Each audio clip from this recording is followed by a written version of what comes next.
예, 자, 그러면 14조 2강 시작하도록 하겠습니다. 자, 우리가 앞에서 뉴럴 네트워크 콘솔을 이용해서 로지스틱 회귀 분석하는 실습 쭉 진행하고 있었고요. 먼저 이제 에디트 탭의 내용 간단하게 살펴봤고, 데이터셋 탭 내용 쭉 한번 살펴봤습니다. 자, 다시 에디트 탭으로 돌아와서 우리가 아까 이제 여기 에디트 탭의 레이어들을 쭉 설정되어 있는 것을 봤는데요. 각각의 레이어를 클릭을 하면 그 레이어 이 좌측 하단 쪽에 레이어 프로퍼티라고 해서 레이어의 속성들을 설정하는 값들이 쭉 이렇게 나오게 돼요.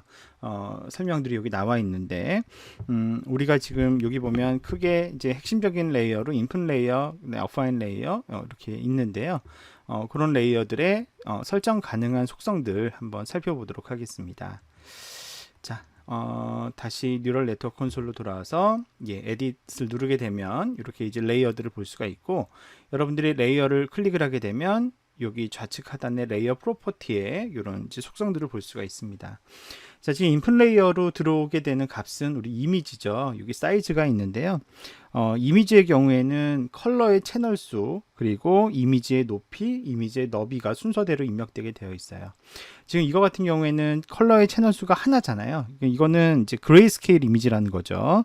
만약에 우리가 이제 컬러 이미지가 인풋으로 들어온다 그러면은 색상은 보통 RGB 3개로 섞잖아요. 그래서 요게 이제 컬러 이미지의 경우는 3으로 세팅이 되고, 그 다음에 이제 픽셀들, 높이 픽셀 수, 그 다음에 너비의 픽셀 수 이렇게 들어가게 됩니다. 그 다음에 이제 데이터셋은 입력할 변수명을 입력 변수의 이름을 지정하는 곳인데, 보통 우리 이제 함수에서 x를 입력 변수의 이름으로 많이 쓰죠. x로 여기선 정해 놓은 상태입니다. 제너레이터는 우리는 아예 지금 인풋 데이터를 데이터셋에서 지정을 했잖아요. 그러니까 그대로 이제 쓰면 되는데, 만약에 그게 아니라 내가 뭔가 데이터를 새롭게 생성하고자 할 때는 이 제너레이터에 다른 값을 주시면 됩니다. 그래서 생성하고자 하는 데이터가 예를 들어서 뭐 평균 0에 분산 1인 표준 정규 분포를 따르는 뭐 임의 수를 생성하고 싶다 그러면 노말 하시면 되고요. 유니폼은 마이너스 1에서 1 사이에 균등 비율로 생성되는 그런 균등한 난수를 생성할 때는 유니폼 하시면 되고요. 그 다음에 이제 뭐 레인지나 컨스턴트는, 레인지는 이제 범위를 주면 그 범위 안에 있는 임의 난수, 컨스턴트는 그냥 일정 상수값으로 그냥 똑같이 만드는 그런 제너레이션이 되는데, 우리는 이미 인풋 데이터를 지정한 거니까 그냥 none으로 되어 있습니다. 그리고 제너레이터 멀티플라이어는 이렇게 해서 제너레이팅 된 값에 혹시 값을 곱해주고자 할 때 그때 이제 설정하는 값이 제너레이터 멀티플라이어가 되겠습니다. 자, 그래서 우리는 이제 그런 건 없이 바로 그냥 이 인풋에 대한 특징만 이렇게 지정이 되어 있습니다. 자, 두 번째 어파인 레이어를 클릭해 보시면 요거는 인풋으로 들어온 인풋 레이어와 여기서 설정된 이제 아웃풋 레이어 간에 전부 다 이제 전체적으로 웨이트를 연결해 주는 거예요. 그리고 만약에 내가 여기에다가 바이어스 절편도 넣겠다라고 하면 절편도 포함해서 이제 만들게 되죠. 그래서 여기에 이제 보통 들어가게 되는 속성들은, 인풋은 이제 자동으로 이렇게 인풋 레이어를 통해서 들어온 게 들어오게 되고요. 아웃 쉐이프는 내가 정할 수 있습니다. 몇 개의 레이어로 출력을 할지. 지금 이거는 1로 이제 출력하게끔 설정이 되어 있죠. 하나가 합쳐지는 겁니다. 그러니까 머릿속으로 생각해 보시면 28 곱하기 28에 해당되는 노드들이 쫙 있고요. 그것들이 전 연결되어서 하나의 노드로 이렇게 연결되어 있는 그런 모습을 생각하시면 되죠. 히든 레이어는 없이. 자, 그 다음에 여기 쭉 이제 뭐 다 설명드리진 않고 몇 가지 이제 보게 되면 with 바이어스가 지금 true로 되어 있습니다. 이거는 바이어스를 쓸 건지 말 건지를 쓰는 건데요. 여기 보시면 B라고 이제 아이콘이 딱 돼 있죠. 요거 제가 만약에 false로 바꾸면 B가 없어집니다. 이 얘기는 그냥 가중 합된 것만 출력하겠다는 얘기인데, 요거를 다시 클릭해서 true로 바꾸면 W와 B가 동시에 생겨요. 그 얘기는 이제 가중함, 인풋마다 가중치를 다 곱한 다음에 맨 마지막에 더하기 뭐 하겠다? B를 하겠다라는 의미가 되죠. 자, 그 다음에 이제 파라미터 스코프는 어파인으로 이제 되어 있습니다. 예, 이거는 이 계층에서 사용될 파라미터의 명칭을 정하는 거고요. 이 명칭이 다른 계층에서도 그대로 사용이 됩니다. 이거는 뭐 특별히 건드릴 필요는 없어요. 자동으로 이름을 붙여주고요. 전 연결층이 하나가 아니라 두 개, 세 개 이렇게 붙으면 어파인 다음에 숫자를 붙여줍니다. 자동으로. 어파인 1, 어파인 2 이런 식으로 그렇게 되어 있습니다. 밑에 나와 있는 w.file, b.file, 뭐 그다음에 w.initializer, b.initializer는 w는 말 그대로 이 가중치 나타내는 거고요. b는 바이어스 나타내는 건데 혹시 예전에 저장되어 있는 웨이트들을 불러다 쓰고 싶을 때 w.file 쓰는 거고요. 예전에 이미 어디 딴 데 저장해 놓았던 그 바이어스를 불러다 쓰고 싶을 때 b.file을 쓰는 겁니다. 사전 학습된 가중치나 편향 바이어스 쓰고자 할 때는 요거 이제 바꾸시면 되겠고요. 그게 아닌 경우에는 초기 값을 정하는데 이거를 뭘로 초기화할 거냐, 그게 이제 여기 나와 있는 이니셜라이저가 되겠습니다. 전에 제가 그런 말씀 드렸잖아요. 그 지난 시간에 전통적인 신경망이 실패한 네 가지 원인 쭉 분석을 했더니 뭐 예를 들면은 뭐 그 중에는 데이터가 충분치 않았었다라는 것도 있었고, 뭐 하드웨어가 뭐 성능이 많이 떨어졌었다라는 것도 있었고, 근데 이제 세 번째 기억하세요. 초기 값을 너무 멍청하게 설정했었던 것 같다. 뭐 그러면서 이제 그거를 이제 극복할 수 있는 다양한 아이디어들이 나왔다고 했는데, 요게 이제 그 초기 가중치들을 새롭게 정의하는 다양한 방법들이 여기 있는 것입니다. 우리는 그냥 뭐 기본적인 기본 설정되어 있는 값을 사용을 하고요. 근데 이제 각각에 대한 의미, 어떻게 초기화할 것이냐라고 하는 것은 여러분 매뉴얼을 보시게 되면 아주 구체적으로 잘 나와 있습니다. 그래서 그런 내용도 살펴보시면 되겠고요. 여기 뭐 글로롯 이런 표현이 나오는데 이거는 그 방법을 제안한 학자의 이름이라고 해요. 그래서 이거 이제 뭐 정답이 있는 건 아니고 이런 것들 설정할 수 있게 되어 있다, 이렇게 보시면 되겠습니다. 그 다음에 이제 W나 B에 이니셜라이저 멀티플라이어가 있는데, 이거는 이제 이니셜라이저가 생성한 값에 특정 값만큼 곱해서 초기하고 싶을 때 쓰는 그런 옵션이 되겠고요. 그 다음에 여기 이제 L rate 이런 게 있는데, 자 이거는 이제 러닝 레이트예요. 러닝 레이트, 학습률. 그래서 학습을 할 때 이게 이제 우리가 러닝 레이트라는 개념은 기존에 우리 거기 뭐죠? 뉴로쉘에도 있었잖아요. 학습을 할 때 오차 계산할 때 그 오차를 반영하는 비율이죠. 웨이트를 조정하는 비율. 그게 이제 러닝 레이트인데, 그거는 이따가 이제 저희 또 다른 예제에서 소개하겠지만 이 컨피그 메뉴에서 설정할 수 있는데, 그 컨피그 메뉴에서 설정된 러닝 레이트에 내가 요 어파인 레이어에서는 좀 그거를 몇 배만큼 배로 뻥튀기해서 반영하고 싶다 할 때 요 값들을 여러분들이 이제 조작할 수 있는 것입니다. 디폴트 값들은 전부 다 1로 되어 있게 됐죠. 자, 그렇게 해서 출력 값이 하나 나오는데, 이렇게 될 경우 여기 이제 노란색이 나오죠. 이거 이제 코스트 파라미터, 코스트 애드 뭐 이런 것들이 나오는데요. 자, 요거는 요것들의 의미는 이따가 또 별도로 설명을 좀 드리는 것으로 그렇게 하겠습니다. 자, 그 다음에 시그모이드는 뭐 특별히 설정할 거 없이 그냥 시그모이드 함수를 통해서 우리가 이렇게 전이하겠다라는 것이고요. 자, 그 다음에 마지막으로 로스에 대한 결과값으로 바이너리 크로스 엔트로피를 보도록 되어 있습니다.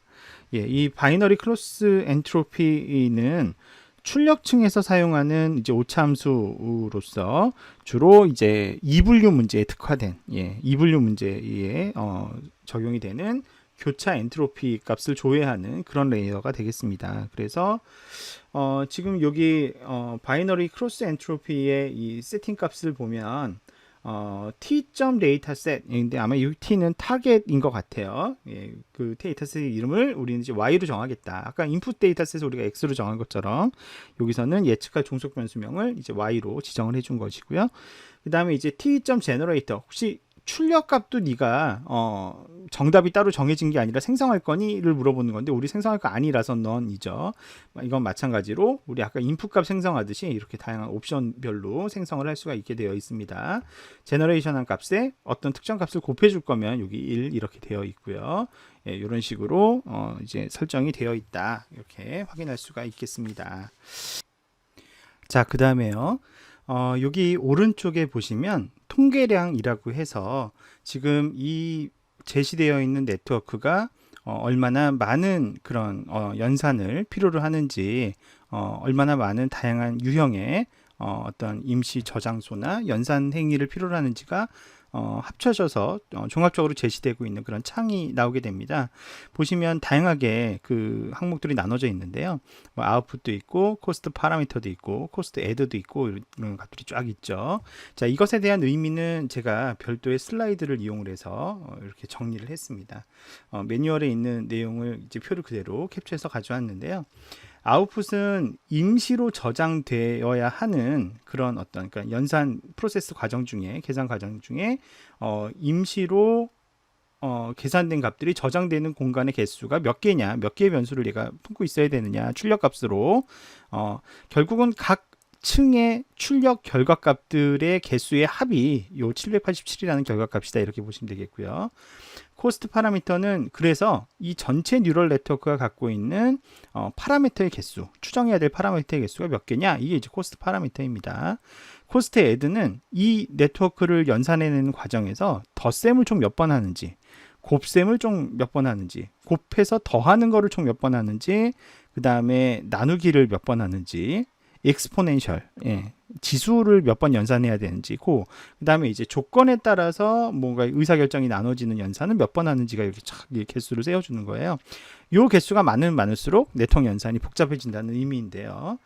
자, 우리가 지금 다루고 있는 네트워크의 값이 왜 이런 수치가 나왔는지를 이해하고 싶다면 각각의 레이어별로 이 스태티스틱스가 얼마나 만들어지는지가 이 밑에 정리되어서 나와 있어요.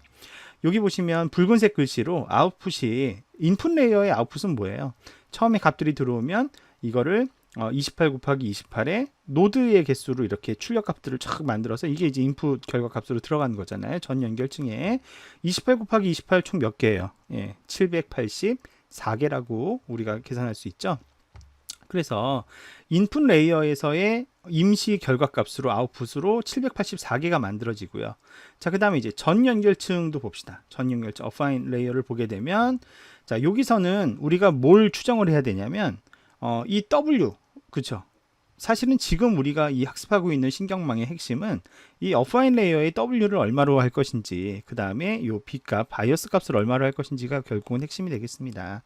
근데 이 W의 개수는 총 몇 개겠어요? 여기에는 784개의 레이어가 있고, 노드가 있고, 그 다음에 마지막에 한 개의 노드가 있으니까 다 연결하면 784개의 웨이트가 나오겠죠? 바이어스는 몇 개예요? 한 개죠. 그러니까 두 개 더하니까 785개의 코스트 파라미터가 있다. 그리고 이 W는 어떻게 합니까? 다 곱해서 서로 더해줘야 되죠. 그거를 몇 번 해야 돼요? 784번 해야죠. 그렇죠? W가 784개니까 인풋 곱하기 W 더하기 인풋 곱하기 W, 이거를 784번을 해야 된다. 그리고 맨 마지막에 바이어스는 한번 그냥 더해주면 되니까 코스트 애드가 되는 거죠. 그래서 예, 이렇게 요런 연산량이 필요하다. 자, 시그모이드 함수 계산하려면 뭐가 필요하죠? 시그모이드는 제가 이렇게 잠깐 찾아봤는데 요런 함수가 시그모이드 변환이잖아요. 로지스틱 변환. 보시면 익스포넨셜 연산을 한번 해줘야 되죠. x에 대해서 익스포넨셜 연산 한번 해야 되고, 그 다음에 뭐 해줘야 돼? 더하기 연산 한번 해줘야 되고, 그 다음에 나누기 연산도 한번 해줘야 돼. 그래서요, 여기 보시게 되면 익스포넨셜 연산 한번 해야 된다, 나누기 연산 한번 해야 된다, 더하기 연산 한번 해야 된다. 요거 이제 카운트 해준 거예요. 그죠? 마지막으로 여기서는 최종 결과값 하나 나오니까 아웃풋 임시 저장값 하나만 알면 된다. 그래서 지금까지 나왔던 아웃풋들 다 더하면 787개가 되는 거고, 이 네트워크가 포함하고 있는 코스트 파라미터는 우리는 결국 W 784개와 바이어스 하나 785개를 찾아야 되고, 그 다음에 덧셈 연산은 시그모이드에서 한번, 어파인 레이어에서 한번 해서 총 2번 해야 되고, 멀티플라이 애드 연산은 어파인 레이어에서 784번을 해야 되고, 그 다음에 나누기 한 번, 익스포넨셜 한 번을 시그모이드에서 해야 되는 이런 복잡성을 가진 연산량을 보유하고 있다. 이렇게 결과값이 나와 있는 것이죠. 예, 그렇습니다. 자, 그 다음에 자, 아까 이제 컨피그의 설정값도 이따가 좀 살펴보겠다 말씀드렸는데요. 자, 컨피그 눌러보면 전체적으로 적용되는 글로벌 컨피그 먼저 볼 수가 있습니다. 보면 프로젝트에 대한 설명 뭐 간단하게 쓸 수 있고요. 맥스 이포크는 최대 몇 번까지 반복해서 학습을 할 건지, 아까 그 1 에포크를 정하는 게 아까 그 메인이라고 하는 거에 표시하는 데이터셋에서 요 메인 표시가 1 에포크가 이 전체 트레이닝셋을 한번 다 돌린 게 1 에포크였잖아요. 그거를 최대 100번까지 돌리게끔 설정이 된 거죠. 이걸 바꾸고 싶으면 여기서 바꾸면 됩니다. 세이브 베스트에 체크가 되어 있는데 이거는 중간에 가장 좋은 성과를 보인 에포크에서 네트워크를 저장해라, 이런 의미가 되겠고요. 요거 체크 안 하면 그냥 100번째 최대 값 돌린 거에서의 그때의 네트워크를 저장하게 됩니다. 배치 사이즈라고 하는 거는 네트워크 파라미터를 최적화하는, 그게 이제 여기 나와 있는 스트럭처 서치인데요. 네트워크 최적의 구조를 탐색하는, 우리는 이제 활용하지 않겠지만 뭐 이런 거를 할 때, 아니면 이제 네트워크의 파라미터를 최적화를 할 때, 그때 이제 미니 배치를 이용을 해서 하게 되거든요. 그럴 때 몇 개의 표본을 활용해서 이렇게 하게 될지를 정하게 되는 건데, 요 값은 반드시 뭐보단 작아야 될까요? 전체 학습 데이터의 표본 수보다는 당연히 반드시 작아야 될 거가 되겠습니다. 그 다음에 이제 프리시전은 연산을 얼마나 정밀하게 할 거냐라고 하는 건데요.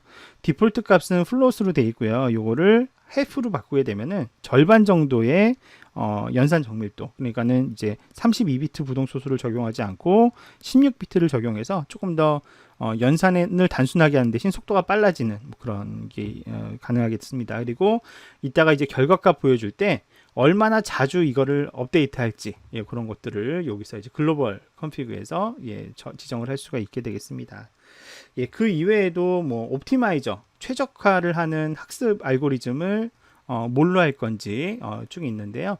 이런 것들 뭐 다양한 알고리즘들이 이제 나와 있어요. 최근에 다 개발이 되어 있지만 우리 제일 뭐랄까요? 가장 최근에 나온 기법 중에 가장 진보한 것으로 알려진 아담 옵티마이저라는 걸 이용을 해서, 요건 이제 웨이트의 최저값을 찾아내는 그런 이제 엔진 방법론을, 알고리즘을 뭘 쓸 거냐, 이런 개념입니다. 아담 옵티마이저를 우리는 사용하도록 하겠습니다. 그리고 트레인 에러에 대한 내용, 밸리드 에러에 대한 내용, execute에 대한 내용, 이런 것들 여기서 지정할 수가 있게 되어 있습니다. 자, 기본적인 내용들, 중요한 내용들을 일단 쭉 다 짚어드렸는데요. 자, 그 상태에서 나 이제 그러면 이제 설정값들 다 이해했으니까 한번 학습을 해보고 싶다. 자, 그러면 학습은 어떻게 하느냐? 여기 보시면 트레이닝, 이밸류에이션, 여기 플레이 버튼 있습니다. 요거 누르면 이제 바로 학습이 이루어지게 됩니다. 자, 한번 해볼게요. 자, 학습 시작. 예, 그러면 자, 지금 이제 막 프로그램이 돌면서 이제 학습이 시작되게 되는데요. 자, 이렇게 쭉쭉쭉 에러가 감소되면서 점점 학습이 이루어지는 것을 알 수가 있습니다. 예, 그렇게 해서 학습이 성공적으로 마무리된 것을 확인할 수가 있습니다. 자, 트레이닝이 끝났으면 이 학습된 모형을 이제 어디에 적용해 봐야 돼요? 예, 이밸류에이션 테스트 셋에도 적용을 해 봐야 되겠죠. 자, run evaluation, 그러면 또 이제 run evaluation 데이터를 또 쭉 돌리게 됩니다. 자, 결과값이 다 나왔어요. 예, 그래서 각각의 데이터에 대해서 이제 요거의 정답은 이건데 예측은 얼마, 그래서 뭐 결과는 얼마, 이런 식으로 이제 다 나와 있는데, 이게 이제 얼마나 정확하게 예측했냐를 확인하려면 우리 뭘 눌러봐야 돼요? 요 컨퓨전 매트릭스를 눌러봐야 되겠습니다. 자, 컨퓨전 매트릭스를 눌러보니까 어떻게 나왔어요? 예, 실제로 9가 아닌 것, 그냥 4죠, 4. 실제로 4자인 거를 4자로 맞춘 게 238건이 나왔고요. 실제로 9인 거를 9로 예측한 게 238건이 나왔어요. 그런데 결국은 이제 95.2% 정도의 예측 정확도를 로지스틱 회계 모형이 찾아낸 것이죠. 자, 그런데 실제로는 4인데 이거를 9로 잘못 판단한 게 12건이 있는데, 자, 이거 어떤 것들이 있지를 알고 싶으면 어떻게 하면 돼요? 더블 클릭하면 돼요. 그냥 더블 클릭 따닥 하면, 자, 얘네들이 이제 잘못 예측한 거예요. 예, 실제로는 4인데 이거를 9로 잘못 판단한 거죠. 야, 이런 거는 뭐 사람이 보기에도 얼추 보기에 9 같이 생겼죠. 그죠? 예, 그래서 요런 놈들을 틀렸구나, 이런 걸 이제 우리가 알 수가 있고요. 이건 이제 반대로 실제로 9인데 4로 잘못 판단한 것들입니다. 자, 이거는 이제 9죠. 9. 예, 9인데 이렇게 보면 4라고 오인, 이거는 4자 같기도 하네요. 그죠? 예, 오인할 수도 있는, 예, 이런 것들이 걸려 있는 것을 우리가 확인할 수가 있습니다. 자, 그 다음에 우리가 그 뉴로쉘을 사용을 할 때 그 뉴로쉘이 특별히 갖는 장점 중에 하나가 네트워크를 학습하고 난 다음에 그 학습된 네트워크의 결과를 그때는 C 언어 코드 혹은 뭐 비주얼 베이직 코드 뭐 이런 걸로 그 네트워크의 학습 결과물을 익스포트 할 수 있다는 게 굉장히 큰 장점 중에 하나였잖아요. 그런데 우리 이 그 소니 뉴럴 네트워크 콘솔도 그런 비슷한 기능들을 제공을 하고 있습니다. 먼저 우리 에디트 창에 가서 마우스 이렇게 오른쪽 버튼 눌러보면은 여기 엑스포트이란 메뉴가 있어요. 이 엑스포트 가보시면 파이썬 코드로 이렇게, 예, 혹은 뭐 카페로 이런 방식으로, 이제 베타 버전이죠. 이거는, 예, 제대로 작동하는 걸 보장하지 못하는, 어쨌든 파이썬 코드를 이용을 해서 이 학습의 과정을 이렇게 파이썬 코드로 똑같이 구현될 수 있게, 대신에 이제 이 그 뉴럴 네트워크 라이브러리가 사전에 설치되어 있는 환경에서의 파이썬이어야 작동이 되죠. 그렇게 이제 익스포트하는 기능들도 일단은 있고요. 요거는 이제 익스포트를 해서 이렇게 보게 되면 요거 이제, 예, 텍스트 에디터에서 컨트롤 V로 붙여넣기 하면 이렇게 볼 수가 있습니다. 굉장히 단순한데 이거는 학습이 된 결과를 보여주는 건 아니고요. 그 뉴럴 네트워크 라이브러리가 있는 환경에서 요 명령을 이용해서 방금 우리가 했던 이런 학습의 과정을 똑같이 재현할 수가 있게끔 만든, 예, 그 네트워크 구조를 설계한 이제 그런 내용을 익스포트 해주는 그런 이제 기능이 되겠습니다. 그게 아니라 우리가 지금 방금 학습을 했는데 모델을, 이 학습한 모델에 대한 결과를 뭐 나중에 이거를 따로 빼내서 이거를 재활용하려면 어떻게 해야 되느냐? 그거는 마우스 오른쪽 버튼 이렇게 눌러 보시면 여기 뭐가 있냐면요, 오픈 리절트 로케이션이라고 하는 메뉴가 있어요. 자, 이거 이렇게 클릭을 해 보시면, 예, 이렇게 탐색기가 하나 열리면서 방금 이제 학습이 이루어진 파일들을 이렇게 보여주는데, 여러 파일들이 있지만 이거를 이제 결과를 활용하고자 할 때는 크게 두 개의 파일이 필요합니다. 여기 나와 있는 net.nntext라는 파일, 예, 그 다음에 여기 나와 있는 result.nnp라는 파일, 요게 학습된 네트워크의 구조와 파라미터를 저장하고 있는 파일이에요. 그래서 제가 이제 강의 노트에 그 내용을 담았는데, net.nntext는 신경망의 구조를 이렇게 XML 비슷한 형태로 쭉 이렇게 코드로 보여주고 있는 내용이고요. result.nnp는 신경망의 구조와 파라미터를 이제 압축해서 담고 있는 파일이에요. 요거를 이제 활용을 해서 예를 들면 콘솔, 파이썬 콘솔 화면에서 이거를 적용해서 뭔가 결과를 받아내는 거를 하고 싶다고 하면, 여기 이제 URL이 길어서, 매뉴얼에 대한 URL이 길어서 우리 PDF 매뉴얼에는 그 내용이 안 나와요. 근데 이제 온라인 매뉴얼에 그 내용이 담겨 있는데, 제가 이렇게 URL을 단축시켜 놨으니까 요거 클릭하시면 이와 관련해서 좀 더 자세한 정보를 얻으실 수 있다, 이렇게 말씀을 드릴 수가 있겠습니다. 자, 그렇게 해서 이제 로지스틱 회귀 분석을 이용을 해서 뉴럴 네트워크 콘솔이 이제 어떤 화면 구성을 갖고 있고 어떻게 이제 레이어를 설계하고 어떻게 이제 구현이 되는지를 한번 쭉 살펴봤습니다. 자, 바로 이어서, 그러면 아까는 히든 레이어가 하나도 없었는데 이거를 히든 레이어가 포함된 좀 히든 레이어가 여러 층 포함된 딥러닝으로 똑같은 실험을 해보면 어떻게 될까, 그거를 지금부터 같이 한번 실행을 해보도록 하겠습니다. 자, 그거 이제 같이 해볼 텐데요. 다시 이제 메인 화면 홈으로 이제 가보시고요. 그 실습 예제는 어디에 들어있냐면, 여러분 쭉 보시면 10번, 예, 여기, 예, 10번 여기 방금 클릭했어요. deep MLP라고 되어 있는 요 프로젝트 파일이, 자, 보시는 것처럼 이렇게 굉장히 복잡한 네트워크로 구조가 되어 있다. 자, 아까 봤던 거와의 차이점이라면, 여기 보여지시는 중간중간에 삽입되어 있는 액티베이션 펑션이 맨 마지막만 시그모이드로 되어 있고 중간중간에는 탄젠트 하이퍼볼릭 함수가 쭉 이제 들어가 있다는 점에서 차이가 있겠죠. 그리고 요 이제 전 연결층 하나하나가 다 이제 어떻게 보면 히든 레이어에 해당이 되는데 인풋 레이어 들어오고 나서 첫 번째, 두 번째, 세 번째, 네 번째, 다섯 번째 쭉 있고 맨 마지막에 연결되어 있는, 그래서 요거를 우리가 흔히 보는 네트워크 구조로 그림을 그려본다면 제가 그려봤는데 이렇게 그릴 수가 있어요. 제일 바깥에 784개의 노드가 있고 그거를 256개의 노드로 받고 플러스 바이어스 하나 있고 그 다음에 그 256개 노드로 들어오는 거를 다시 128개의 또 은닉층 노드로 받고 바이어스 하나 있고 그거를 다시 64개 노드로 받고 바이어스 하나 있고 8개 노드로 받아서 바이어스 하나 있고 이거를 이제 나중에 다 종합해서 하나의 노드로 받는 거예요. 거기 이제 최종 출력층이 되는 거고 이렇게 이제 좀 깊은 딥한 레벨의 네트워크 구조로 되어 있는 그런 이제 망을 한번 돌려보면 어떤 결과가 나오는지 비교해 보자라고 하는 것이죠. 자, 나머지 내용 비슷하니까 그냥 뭐 슬쩍슬쩍 패스하겠습니다. 데이터셋 똑같은 데이터셋입니다. 아까 보셨던 것처럼 4 아니면 9 둘 중에 하나 이미지 맞추는 그런 데이터셋이 되겠고요. 그 다음에 컨피그 이거 이제 설정하는 거 거의 다 동일하다 이런 말씀 드렸습니다. 이거 똑같기 때문에 특별히 건드릴 건 없겠고요. 자, 아까 뭐 자세히 설명 못 드렸는데 옵티마이저 우리 이제 가장 많이 쓰는 아담 옵티마이저 이게 쓸 거고요. 아담 옵티마이저 내에도 이제 설정할 수 있는 파라미터들이 쭉 많이 있는데 각각의 의미는 이런 의미들을 담고 있습니다. 그래서 업데이트 인터벌은 파라미터를 얼마나 자주 갱신할 거냐 뭐 이런 갱신 간격을 입력하는 거고 weight decay 이제 감쇄라고 하는 건데 가중치를 이제 조금씩 줄여나가는 감쇄의 강도를 어떻게 할 것이냐 뭐 이거를 이야기하는 겁니다. 이게 이제 뭘 의미하는지 기본적으로는 이제 L2 정교화를 주로 쓰는데 여기 이제 어떤 것을 의미하는지에 대해서는 제가 이제 또 관련된 블로그 사이트를 링크 걸었으니까 요거 이제 보시면 되겠고요.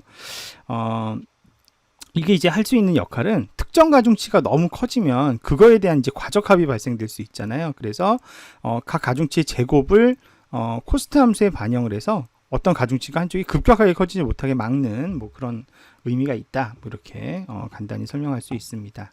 그다음에 이제 뭐 LR 스케줄러라고 하는 거는 학습률을 어떻게 감쇄할지에 대한 방식을 조정하는 이거 지금 익스포넨셜이 설정되어 있는데 뭐 특별하게 이제 뭐 바꿀 의지가 없으면 그대로 이제 쓰면 되겠고요. 그다음에 웜업이라는 값을 주면 특정 시점까지는 이제 학습이 어느 정도 이루어질 때까지는 감쇄를 하지 않게끔 할 수가 있는 건데요. 이건 뭐 따로 주지 않고요.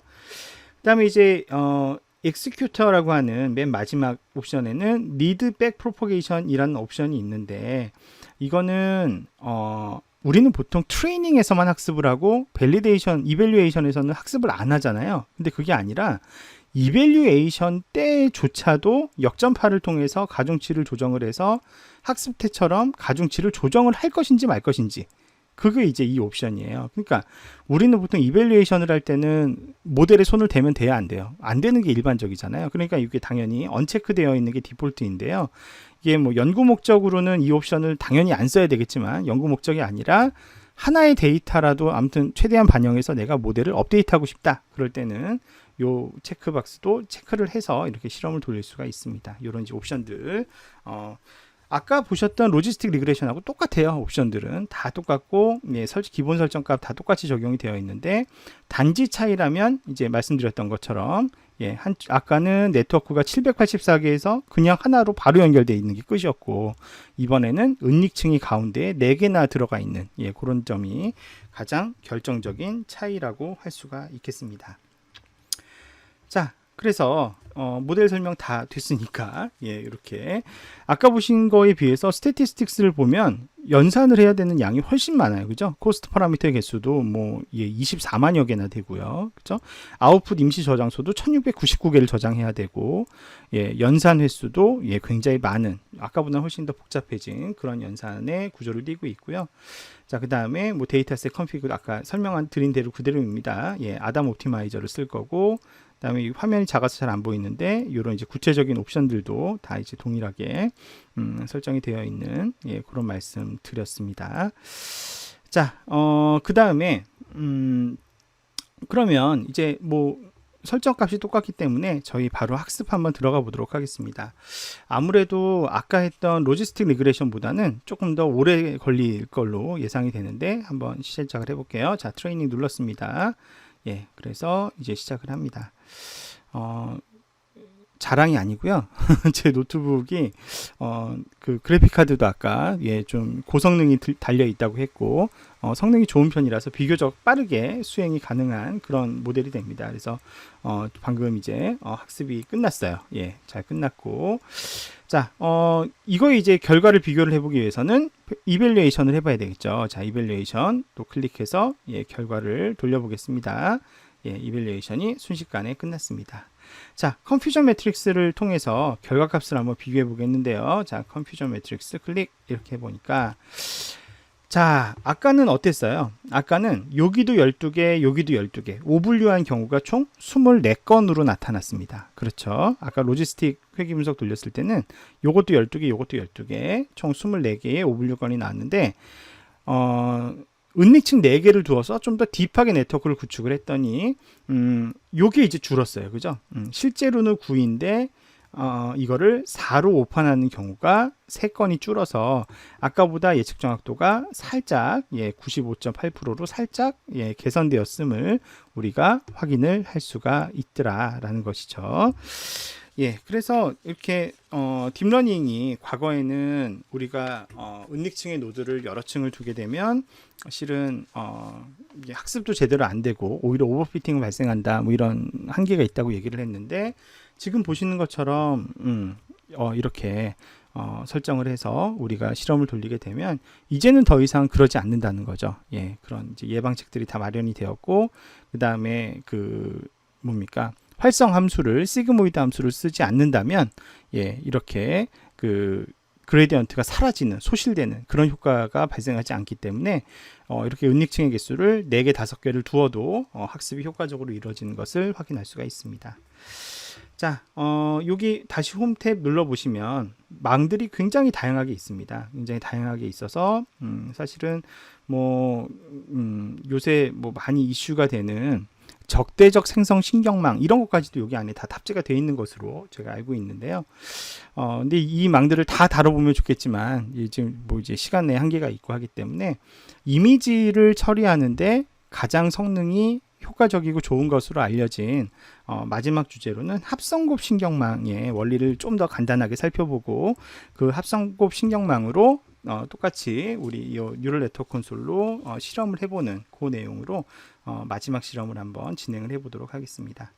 자, 합성곱 신경망의 기본적인 원리는 제가 지난번에 설명을 쭉 드렸지만 다시 한번 조금 이 모델의 특징적인 내용들을 좀 더 자세하게 설명을 드리자면, 합성곱 신경망은 이제 전 연결층, 우리 어파인 레이어라고 부르죠. 아까 얘기했던 그 어파인 레이어를 돌리기에 앞서서 신경망 앞단에 여러 계층의 컨볼루션 레이어와 풀링 레이어를 반복해서 돌리는 거예요. 그래서 합성층과 풀링층을 붙인 구조로 이렇게 구성을 해서 합성하고 풀링하고 합성하고 풀링하고 이거를 여러 층을 붙인 다음에 그렇게 해서 특징이 추출되면 그 특징들을 바탕으로 해서 맨 마지막 단계에서 이제 분류를 하는 그런 원리를 갖는 것이 합성곱 신경망입니다.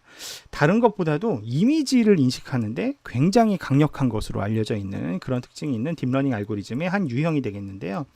자, 아까도 얘기했지만 얘의 특징은 합성층과 풀링층으로 구성된다는 게 특징이에요. 그때 합성층의 역할은 이미지의 특징, 예를 들면 윤곽선 같은 거를 기가 막히게 추출해요. 그런 거에 이제 강점이 있다는 게 특징이고, 풀링층은 데이터를 압축하고 또 하나의 장점이 이미지라는 게 우리가 처리하다 보면은 위치가 경우에 따라서 각도에 따라서 조금씩 위치가 바뀔 수가 있잖아요. 약간의 오차가 필연적으로 발생할 수밖에 없는데 그 오차를 흡수해주는 그런 효과를 풀링층이 그런 기능을 수행을 합니다. 조금 더 자세하게 CNN 알고리즘의 원리를 설명드리면, 합성층에는 특징을 추출하는 기능이 필터, 그리고 그 필터 값을 비선형으로 바꿔주는 활성함수. 활성함수가 원래 이렇게 선형으로 들어오는 값을 비선형으로 바꿔주죠. 예, 그걸로 이제 구성이 되어 있는데, 일반적으로 활성함수로는 우리 딥러닝에서 인기리에 많이 쓰이는 릴러 함수가 주로 활용이 됩니다. 그래서 필터라고 하는 거는 여기 이제 뭐 이렇게 움직이잖아요. 착착착착착착 이렇게 돌아가죠. 예, 착착착착착 돌아가면서 이렇게 간격별로 쭉 움직이는데, 이때 필터가 움직이는 간격값을 우리가 스트라이드라고 하고요. 그 다음에 입력값과 가중치들의 행렬인 필터를 곱해서 그 결과값을 우리가 피처 맵이라고 하는데, 그걸 통해서 피처 맵을 이렇게 도출하게 됩니다. 지금 보시는 요 얘는 필터가 이렇게 생긴 필터고, 스트라이드가 1일 때, 그래서 한 칸씩 옆으로 착착착착 진행하는 경우를 상정했을 때 5 곱하기 5 픽셀로 되어 있는 이미지가 이렇게 3x3의 피처 맵으로 변환되는 과정을 이렇게 보여주고 있습니다. 네, 그래서 행렬 곱의 원리를 아셔야죠. 예, 아시면 이렇게 정리되는 걸 알 수가 있습니다. 자, 그런데 요 과정에서 패딩이라는 거를 우리가 줄 수도 있습니다. 자, 패딩을 주는 이유는, 이미지는 5 곱하기 5의 정보량을 갖고 있었는데, 이거를 한번 아까처럼 필터를 쫙 적용을 하고 놨더니 사이즈가 어떻게 돼요? 3x3로 줄어든 효과가 발생했잖아요. 그래서 나는 이거를 줄이고 싶지 않다, 5x5를 그대로 유지하고 싶다라고 한다면 방법이 뭐냐? 예, 이 이미지 주변에 0으로 되어 있는 층을 상하 좌우에 임의로 추가하는 거예요. 이렇게, 예, 패딩을 씌우는 거죠, 옆에 주변에. 그렇게 되면 아까는 이렇게 3x3가 나왔지만 이제는 어떻게 3x3가 나올 수 있겠어요? 예, 요렇게 3x3를 만들 수가 있겠죠. 이렇게. 아이고, 예, 제 그림을 잘못 그려서. 이렇게 해가지고 한 번 이동하고, 두 번 이동하고, 세 번 이동하고, 네 번 이동하고, 5번 이동하고, 그럼 이제 5칸이 나오잖아요. 그래서 패딩을 한층 두르고 나면 어떻게 돼요? 5x5가 그대로 5x5의 출력값을 만들게 되죠. 피처 맵을. 그래서 이런 처리 방법을 우리가 패딩이라고 합니다. 이 패딩은 옵션이에요. 줄 수도 있고 안 줄 수도 있고, 이따 보시면 압니다. 자, 그래서 아까도 말씀드렸지만 이 컨볼루션 뉴럴 네트워크는 합성층이 주는 효과가 있고, 그 다음에 풀링층이 주는 효과가 있는데, 합성층은 필터를 통해서 특징을 추출하는 효과를 가져와요. 자, 예를 들어서 여기 아라비아 숫자 2라고 하는 어떤 문자가 있다고 합시다. 그때 이 필터는 사실은 어떤 모양의 필터로 곱할 것이냐, 이건 이제 정해져 있지 않아요. 이것도 학습을 하는 과정인데, 이 필터를 예를 들어서 111이라고 하는 이런 필터를 걸른다 그러면은, 이거는 이제 가로 방향이잖아요. 가로 상단 방향에 이렇게 1을 곱해주는 거니까 그쪽 방향으로 뭔가 특징이 있는지를 찾아내는 데 쓰이는 겁니다. 예, 이렇게. 그래서 이렇게 가로 필터로 되어 있는 거를 이렇게 이동하면서 쫙 곱할 수 있고, 이제 패딩 없다고 가정하는 거예요. 쫙 돌릴 수 있고, 만약에 대각선으로 요런 방향의 대각선 글씨가 있나를 확인하고 싶으면 여기만 111 이렇게 해가지고 요런 것들 쫙 곱하면 요런 요소가 있는지를 볼 수 있고요. 세로 방향으로 뭔가 무슨 요소가 있는지를 보려면 이렇게 111 이렇게 해가지고 이걸 또 이제 쫙 이렇게 곱하는 겁니다. 모든 경우에 대해서. 그러면 가로 필터를 곱했을 때는 어떻게 되느냐? 아까 요 경우, 예, 4x4의 경우로 가로 필터를 쫙 곱해서 나오면은 이런 결과가 나오는데요. 여기 이제 만약에 내가 바이어스 -1을 줬다라고 하면 피처 맵이 이렇게 나오게 되죠. 요거를 릴루 함수는 0보다 작으면 무조건 0으로 세팅하고요. 0보다 큰 경우에만 동일한 아이덴티티 X로 설정을 합니다. 자, 요 값으로 이렇게 렐러 함수까지 적용을 해서 비선형 변환을 시키면 요렇게 나오게 되죠. 요렇게. 자, 이렇게 나오게 됩니다. 그리고 이따가 설명드리겠지만 우리가 맥스 풀링이라고 하는 풀링층을 또 풀링 함수를 적용하게 되면 이렇게 나눠서 2x2로 나눠서 이 중에서 제일 큰 값, 이 중에서 제일 큰 값, 이 중에서 제일 큰 값, 이 중에서 제일 큰 값을 뽑게 되는데, 그러면 1100 이렇게 최종 결과값이 나오게 되죠. 똑같은 원리로 우리가 대각선 필터 이렇게 해서 곱하게 되면 일일이 다 곱해보면은 요런 값이 나오고요. 여기에 바이어스 적용해주면 이렇게 특징 맵이 나오게 되고, 요거를 렐러 함수 적용을 하면 이렇게 결과값이 나오게 되는데, 요것도 이제 이렇게 맥스, 이렇게 맥스, 이렇게 맥스, 이렇게 맥스 이렇게 해보면은 예, 요런 결과값이 이렇게 나오게 된다는 것이죠. 예. 자, 요거는 이제 뭘 의미하는 거냐면 대략 이런 거예요. 지금 보시면 요거부터 보시게 되면, 가로 필터부터 보시게 되면 요 가로 필터 같은 경우에는요. 가로 필터 같은 경우에 보시게 되면 대충 여기 위에 이렇게 가로의 요소들이 좀 있습니다. 그죠? 위에 이렇게 가로, 이렇게 가로, 가로적인 요소들이 있습니다. 그 다음에 또 어디에 있습니까? 가로 요소. 근데 가로 요소가 지금 얘 같은 보면은 바닥에 깔려 있는 게 아니라 상단에 있어요. 그죠? 상단의 가로 요소는 위에 층에만 있지 얘는 바닥에 깔려 있는 저기잖아요.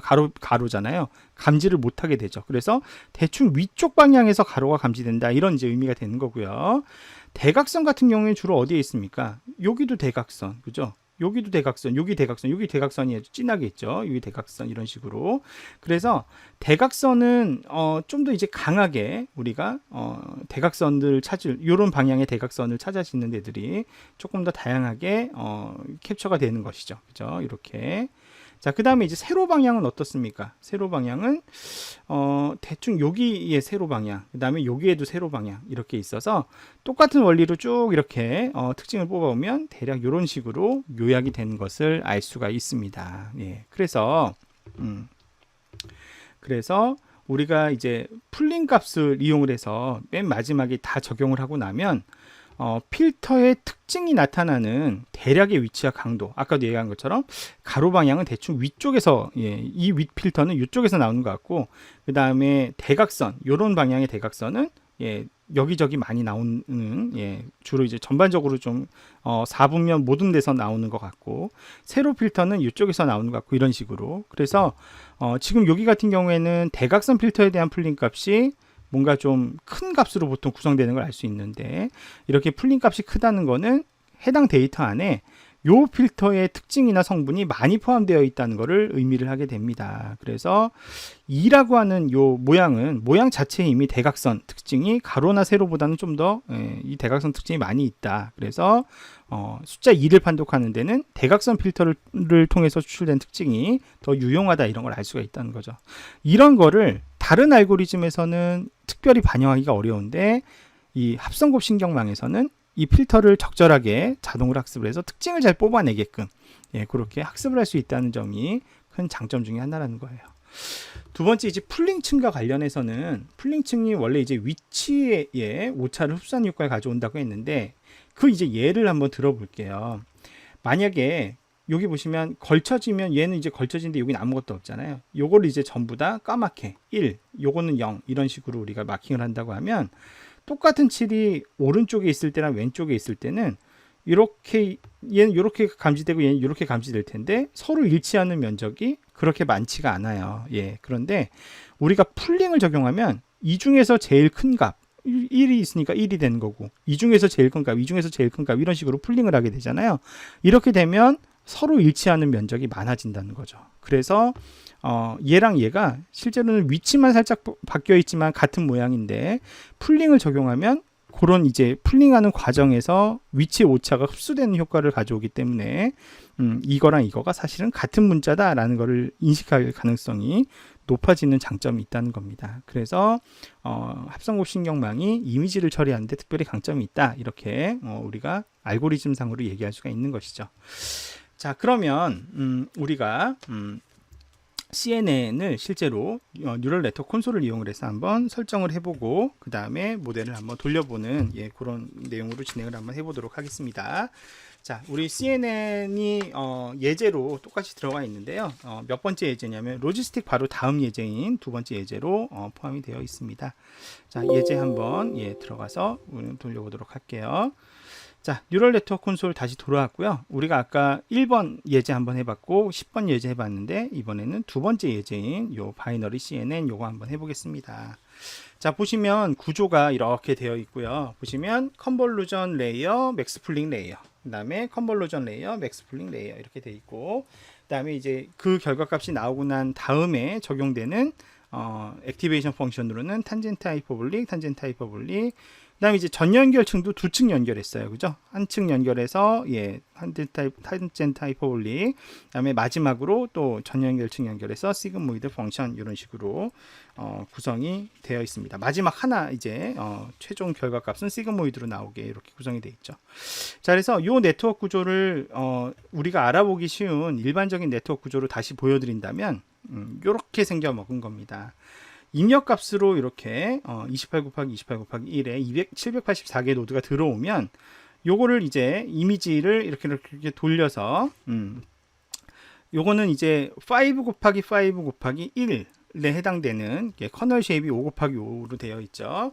예, 요거를 우리가 16개를 적용을 해서 이 단계에서 패딩이 들어가진 않습니다. 예, 그렇게 해서 합성층이 일단은 작동을 하게 되고요. 그 다음에는 2x2, 여기 보시면 쉐입이 2 곱하기 2로 되어 있잖아요. 예, 2x2로 그렇게 필터를 해서 스트라이트는 이제 두 칸씩 이동을 하는 겁니다. 두 칸씩 이동을 해서 맥스 플링 값으로 해서 네, 이렇게 이런 노드를 만들어내게 됩니다.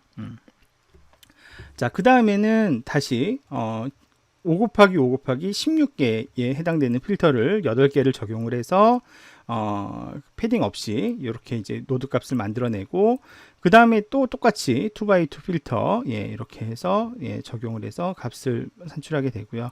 그런 다음에 이제 그렇게 해서 결과값이 나오면 요 사이사이에는 사실 탄젠트 하이퍼볼릭 액티베이션 펑션 값이 들어가 있는 거예요. 그 결과값이 나오고 나면 이거를 이제 10개의 출력 값으로 만들어내게 되고요. 그래서 10개의 노드와 연결을 시키고 이 10개의 노드를 다시 하나의 노드로 연결을 해서 출력층으로 만들어내고 그때 이제 그 함수는 액티베이션 함수는 시그모이드 함수 해서 마지막으로 바이너리 크로스 엔트로피를 확인하는 그런 구조로 되어 있다, 이렇게 말씀드릴 수가 있겠습니다. 이게 이제 합성고 신경망의 전체적인 지금 실험하고자 하는 모델의 구조가 되겠고요. 지금 보시면은 이제 앞에서 봤던 거랑 다르게 두 개의 새로운 레이어들이 좀 생겼어요. 그죠? 우리 그 풀링 레이어도 들어와 있고, 맥스 풀링 레이어도 들어와 있고, 그 다음에 이제 그 컨볼루션 레이어도 들어와 있죠. 컨볼루션 레이어의 특징값, 이렇게 되어 있습니다. 커널 쉐입은 합성고 필터의 크기를 어떻게 정의할 거냐라고 하는 거고요. 아웃 맵스는 출력할 차원의 수, 출력할 차원의 수, 필터의 수를 결정하게 되는 그런 값이 되겠습니다. 보더 모드는 합성곱을 시행하는 범위를 설명하는 부분이 되겠고요. 그래서 그냥 밸리드라고 하면은 커널 쉐입으로 지정한 범위로 합성곱을 수행하는, 그래서 이게 이제 디폴트 값으로 되어 있는 그런 값이 되겠습니다. 그리고 풀을 선택할 수도 있고 아니면은 same을 선택할 수도 있고 이렇습니다. 그 다음에 이제 패딩, 이거는 이제 추가를 할지 말지를 0 값으로 되어 있는 그 이제 패딩을 몇 개를 추가할 거냐 이거 이제 하는 건데, 우리 특별히 추가하지 않는 것으로, 그래서 0,0으로 지금 되어 있죠. 그렇게 되어 있고요. 스트라이드는 필터를 슬라이드 시키는 데이터의 개수를 의미합니다. 그래서 앞에 거는 이제 가로 방향으로, 두 번째 값은 세로 방향으로 얼마만큼씩 이동을 할지, 딜레이션은 필터 크기의 배율 곱하는 건데, 이거 그냥 보통 그냥 한 배씩 하게 되어 있죠. 그 다음에 그룹은 아웃맵스의 그룹화 단위라고 되어 있고요. 그냥 디폴트 값인 1을 주로 사용을 합니다. 레이어 값들의 속성들이 너무너무 많아요. 그죠? 예전에 우리 전통적인 신경망을 뉴로쉘에서 배울 때도 옵션이 너무 많아서 힘들고 복잡했는데, 뉴럴 네트워크 콘솔은 딥러닝을 다루다 보니까 그때 설정해야 되는 옵션 값보다 뭐 두세 배는 늘어난 느낌이에요. 그래서 실은 사실 저도 뭐 이 레이어들의 속성을 완벽하게 다 이해하고 있지는 당연히 못합니다. 필요한 내용들은 여러분들 뭐 불가피하게 매뉴얼 같은 거를 보면서 각각의 의미를 확인하셔야 될 것 같아요. 자, 그 다음에 맥스 풀링 레이어인데요. 이거는 이제 그 맥스 풀링의 최대값을 취할 범위를 커널 쉐입에서 지정을 하게 되어 있고, 그 다음에 이제 스트라이드는 이 최대 풀링 필터를 이제 행이나 열 방향으로 어떻게 슬라이드 시킬지 스트라이드 입력하게 되어 있고, 그 다음에 경계를 어떻게 이그노를 할지 말지 true, false 이렇게 되어 있고, true 하게 되면은 커널 쉐입으로 설정한 범위에 대해서만 최대값을 취하게 되어 있고요. 처리 전에 패딩을 추가할지 말지도 이제 설정할 수 있게끔 그렇게 되어 있는 것이 풀링 레이어가 되겠습니다. 자, 전체적인 나머지 옵션들은 또 뭐 앞에 거하고 사실 옵션이 다 똑같습니다. 그렇기 때문에 컨볼루션 레이어 방금 설명했던 그런 설정 값들, 그 다음에 맥스 풀링 방금 설명했던 내용들, 컨볼루션, 맥스 풀링, 그 다음에 탄젠트 하이퍼볼릭, 예, 그 다음에 예, 전연결층 예, 해서 예, 10개의 레이어를 중간에 이제 만들고 그것들을 다시 하나의 레이어로 출력해서 결과값을 뽑는 예, 이런 구조로 되어 있다. 이렇게 설명할 수 있습니다. 데이터셋이나 컨피그에 대한 설명은 생략하도록 하겠습니다. 다 이제 동일하게 되어 있기 때문에 생략을 하도록 하고요. 자, 그러면 이 복잡한 레이어에서의 학습 결과는 어떤지 자 트레이닝 시켜보고 그 다음에 이밸류에이션을 통해서 결과를 또 한번 확인을 해보도록 하겠습니다. 예, 트레이닝이 쭉 이루어지게 되고요. 아마 다른 방법에 비해서 아까보다 좀 확연히 느려진 기분이 있죠. 예, 아무래도 모형이 복잡하니까요. 예, 조금 더 느려진 그런 결과를 볼 수 있는데 방금 이제 학습이 끝났습니다. 자, 그 결과에 대해서 이제 이밸류에이션 돌려보면 네, 결과값을 뺄 수가 있는데요. 자, 컨퓨전 매트릭스 보겠습니다. 눈에 띄게 요값이 확 줄어든 느낌이 듭니다. 그죠? 예, 5개로 줄어든 느낌이 좀 드네요. 네. 자, 그래서 우리 강의 노트 한번 볼까요? 네. 아까 보셨지만 DNN이나 로지스틱 회귀 분석보다는 조금 더 실행 시간이 많이 걸린 걸 알 수가 있죠. 자, 컨퓨전 매트릭스로 확인을 해보니까 오분류의 빈도수가 제일 처음에 했던 로지스틱 회귀 분석은 12개였어요. 그죠? 24개 틀렸는데 이거를 가운데에 은닉층 4개를 넣어서 딥러닝으로 구성을 해봤더니 심층 신경망에서는 21개로 줄었죠. 그런데 이 CNN 특징을 뽑고 맥스플링하고 이런 어떤 특징을 가진 CNN으로 돌렸더니 오류의 개수가 몇 개로 줄어요? 예, 밸리데이션 셋, 이밸리에이션 셋 기준으로 10개로 갑자기 확 줄어드는 것을 우리가 확인을 할 수가 있었습니다. 자, 그런데 지금 우리가 방금 실험한 이 DNN 모델은 탄젠트 하이퍼볼릭으로 이렇게 액티베이션 펑션을 썼잖아요. 근데 일반적으로 우리가 그 CNN이나 딥러닝에서 더 추천되는 활성 함수는 탄젠트 하이퍼볼릭이 아니라 릴루 함수를 더 많이 추천을 합니다. 그러면 요거를 릴루 함수로 바꾸면 훨씬 더 성능이 좋아질까? 이것도 한번 테스트를 해볼 필요가 있겠죠. 자, 어떻게 하면 되겠어요? 자, 우리는 지금까지 우리가 새로 망을 구성한 적은 없고 예제로 준 망만 계속 받아먹어서 썼는데 예를 들면 이런 거 이제 과감하게 지울 수가 있어요. 딜리트로 이렇게 지우고 이렇게 지울 수가 있다. 자, 지우니까 이제 에러 나죠. 연결이 안 되니까 에러가 납니다. 그럴 때 여기 이제 보시게 되면 다양한 층들이 있어요. 다양한 층들이 있고 우리가 지금 넣어야 되는 거는 어떤 층을 넣어야 돼요? 액티베이션 펑션. 근데 액티베이션 펑션도 이렇게 다양하게 있어요. 예, 이렇게 다양하게 이 중에서 렐로 함수를 한번 넣어보겠다. 렐로 함수를 이렇게 끌어다가 여기 원 딱 조준해 가지고 이렇게 착 붙이면 자동으로 딱 붙어요. 자석같이. 또 두 번째 렐로 함수를 이렇게 가져와서 조준해 가지고 탁 붙이면 이렇게 딱 붙고요. 이렇게 가져와서 이렇게 양쪽 연결하게 탁 붙이면 탁 붙어요. 그죠? 자, 그러면 방금 보셨던 함수 그 네트워크 구조 중에 활성 함수만 렐로 함수로 싹 전환된 새로운 모델이 금세 완성이 되는 거예요. 드래그 앤 드롭으로 다 된다 그랬잖아요. 굉장히 편리하죠. 자, 학습 한번 시켜볼까요? 자, 트레이닝 눌러서 학습을 시켜보겠습니다. 자, 액티베이션 펑션이 바뀐 CNN 모델이 되겠습니다. 예, 이렇게 해서 에러가 급격히 줄어드는 모습을 볼 수가 있고요. 자, 마지막으로 이밸류에이션도 이렇게 돌려보면 컨퓨전 매트릭스를 뽑을 수가 있습니다. 자, 기억하시겠지만 아까 우리가 CNN 탄젠트 하이퍼볼릭 썼을 때는 이 오분류의 경우의 수의 합이 몇 개로 줄었어요?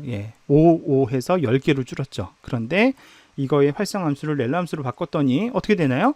4개, 3개 더 줄어들었죠. 그죠? 3개로 더 줄어들었고 어떤 것들을 틀렸지? 이거 보니까 요거 이제 누가 봐도 사는 아니고 9랑 비슷하게 생겼네요.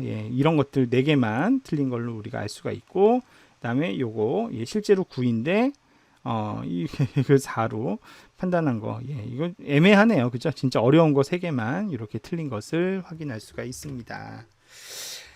자, 이렇게 해서 오늘 사실은 이게 이제 짧은 시간 동안 이렇게 툴 하나를 완벽하게 배워본다는 게 쉬운 일이 아닌데 그래도 이제 시간을 잘 우리가 아끼고 해서 뉴럴 네트워크 콘솔이라고 하는 툴이 이런 식으로 구성이 되고 이런 인터페이스를 갖고 있고 이렇게 모델을 돌려볼 수 있다는 거를 한번 이제 전체적인 예시를 갖고 쭉 한번 살펴봤습니다. 이렇게 해서 이번 학기 모든 수업이 마무리가 되었습니다. 여러분들 한 학기 동안 어려운 수업을 그리고 또 대면도 아닌 이 비대면으로 유튜브로 수강하시느라 정말 수고 많으셨습니다. 예, 한 학기 동안 수고 많으셨고 저는 기회가 된다면 다음에 또 다른 과목을 통해서 여러분들 만나게 되기를 바라겠습니다.